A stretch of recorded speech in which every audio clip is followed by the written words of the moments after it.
नमस्ते, प्रणाम दोस्तों, कैसे हैं? उम्मीद करते हैं आप लोग अच्छे होंगे। तो मैं एक वीडियो डाला था कि हमको जान से मारने की धमकी मिली है, तो मैं उस वीडियो के लिए सफाई देना चाहता हूं कि मैंने कंपनी में गया था और सेठ से बात किया था, मैनेजर से भी बात किया था। तो फिर सेठ और मैनेजर दोनों ने उसको बुलाया और उसको समझाया, तो वो बोला कि इसे गलती हो गया, आज के बाद नहीं ऐसा करेंगे। तो आप लोग टेंशन नहीं लीजिए, हमारे घर पे ये बात चला गया था और मम्मी पूछ रही थी कि किससे लफड़ा हुआ है, काहे के लिए हुआ है। तो मैं आप लोगों के द्वारा मैं सोचा कि सब मम्मी तक ये बात पहुंचा दूं, और जिसने भी वीडियो देखा था वो हमारी मम्मी तक पहुंचाया था कि हाँ लफड़ा हो गया है।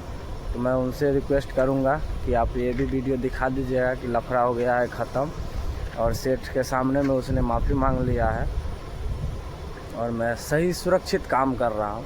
तो आप लोग टेंशन नहीं लीजिए, और हम भी टेंशन नहीं ले रहे हैं, टेंशन फ्री होके काम कर रहे हैं। आगे जो भी होगा मैं आप लोगों को ऐसे ही बताते रहूँगा। फिर मिलते हैं नेक्स्ट वीडियो में, तब तक के लिए टाटा बाय बाय।